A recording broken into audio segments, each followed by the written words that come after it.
Ну-ка. В прямом эфире? Бой! Я поломал наушники в прямом эфире. Прошло уже больше 4 лет с тех пор, как у меня появились эти наушники, и, честно говоря, для меня это такие прям сильно долгожители. Обычно я менял игровую гарнитуру где-то раз в год, переходя, так скажем, на ступень выше. Но после того, как я услышал вот эти вот магнитопланары, моя жизнь разделилась на момент до и после них. За это время я нашел уже очень много недостатков в этой гарнитуре, помимо самого главного, заводского брака. Это когда у вас отламывается крепление ушей, и вы покупаете себе 3D принтер и сами создаете 10 вариантов креплений и чините это наконец-то. Но есть и другие минусы. В целом, не самый лучший микрофон, который я уже успешно где-то всрал. Софт-пластик на ушах сильно пачкается и стирается, амбушюры и подголовник спустя 2 года начинают сыпаться. Но это уже все зависит, конечно же, от вашего тела. Ну, так скажем, насколько вы сильно потеете, насколько у вас сильно много соли, поте и вот это вот все. Потому что реально это уже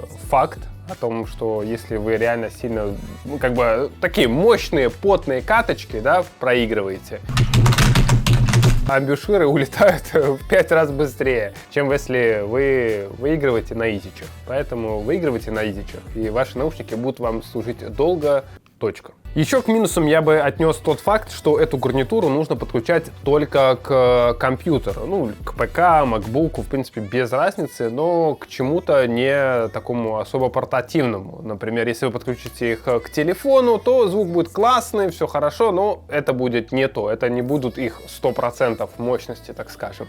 То же самое касается и там PlayStation 5 и так далее, потому что когда вы подключаете, например, эту гарнитуру к PlayStation 5, то она работает только в одном режиме, и этот режим не самый качественный. Но как долго бы я вам не рассказывал здесь о недостатках этих ушей, это все равно блекнет перед их главным достоинством. Это качество звука. Это на 100% лучше любой игровой гарнитуры, которую вы слышали, если это не гарнитура от Audeze. Вам захочется пересмотреть все фильмы, трейлеры, переслушать всю музыку и переиграть в игры с хорошим звуком. Но это видео про мой опыт использования и про мои личные мысли о данной гарнитуре. Что касается моих орбитов, то сейчас они в полностью рабочем состоянии. Как видите, они гнутся, мнутся, крутятся, все с ними хорошо, при том, что, как вы можете заметить, здесь белое крепление такое, которое я распечатал сам на 3D принтере. За исключением встратого микрофона, они работают сейчас на 100%. И вот небольшая история о том,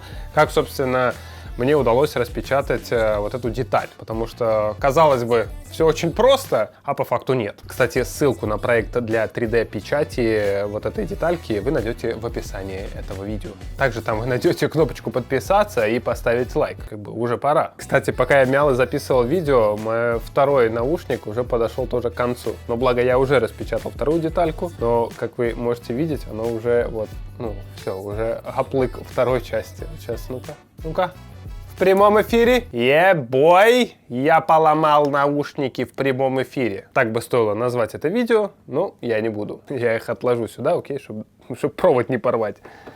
Теперь они будут там. Так вот, о том, как я проектировал данную деталь. Пытался я, конечно же, найти эту готовую деталь на AliExpress, но там ничего нет. И тут в один из вечеров я подумал, блин, можно же просто распечатать себе нужную деталь. Тем более сейчас можно делать 3D-скан объектов и потом чуть подшаманить в блендере, благо Experience имеется, и отправить на печать. Начал шуршать по местным сайтам с БУ товарами и нашел недорогой 3D принтер. Заехал за ним, купил и уже был готов все печатать. Потом еще, правда, долго читал о том, какой все-таки пластик купить, чтобы нормально распечатать, потому что один вроде хороший, второй вроде гибкий, третий там еще с какими-то прибамбасами. В итоге нашел то, что надо, купил и распечатал деталь. В проекте оно выглядело плюс-минус похоже, но после того, как я напечатал, оказалось, что эта душка не от моих наушников, а от HyperX Cloud или каких-то там еще. Окей, тогда я скачал другой проект, ну и там были большие нюансы. Вроде бы данная часть подходила, но везде было что-то не так. Честно говоря, я уже не знаю, что из вот этих вот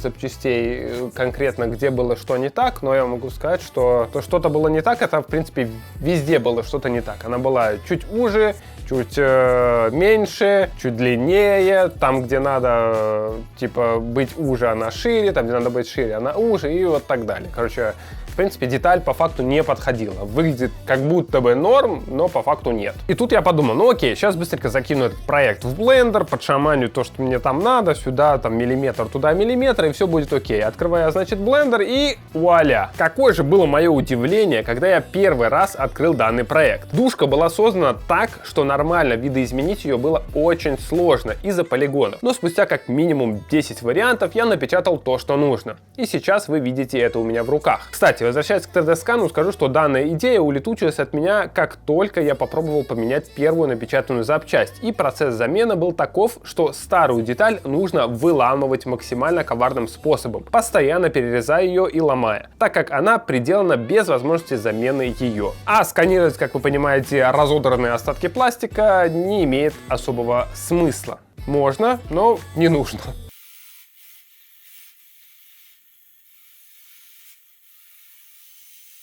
Сейчас данная деталь сидит на наушниках вполне отлично, можно даже сказать, практически идеально. Да, идеально ее особо не сделать, потому что, как я сказал прежде, прошлую запчасть вы особо не увидите, потому что, чтобы ее увидеть, вам надо немножечко попилить. Вот. Была проблема определенная с подгоном ширины, потому что надо, чтобы все-таки оно сидело достаточно туговатенько. Но также была проблема с прочностью, потому что основное давление было вот буквально тут вот на очень маленький кусочек, и когда вы одеваете наушники, собственно, оно давит, и крепление ломалось. У меня так поломалось 2 крепления. Соответственно, я понял, как это все пофиксить, приделал здесь еще одну запчасть, сделал здесь чуть побольше. В общем, порешал все, что можно порешать. Честно сказать, сейчас использовать наушники стало аж вдвойне приятнее. Но реально приятно, когда ты их вот сам чинишь своими руками, да, что-то там починить. Да, можно, конечно же, было купить новое и так далее и тому подобное. Но, блин, когда сам что-то починил,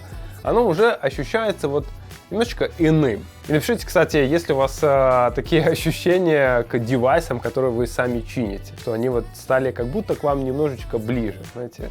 Когда реально классный девайс, его не хочется выкинуть, его наоборот хочется починить, чтобы он с тобой был как можно дольше. Вот у меня такое же ощущение с этой гарнитурой. Но как бы сильно я ее не любил, как бы сильно я ее не чинил, я, к сожалению, уже хочу себе другую гарнитуру.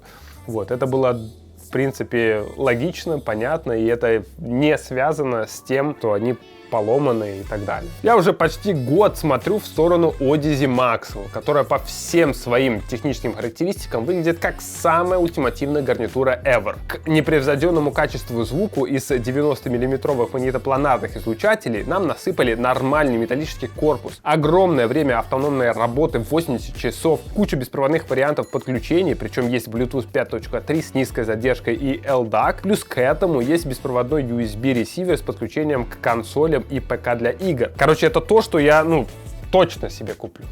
По-любому у меня это будет. Не так много вещей в плане, не знаю, какой-то техники, которые я вот прям точно хочу.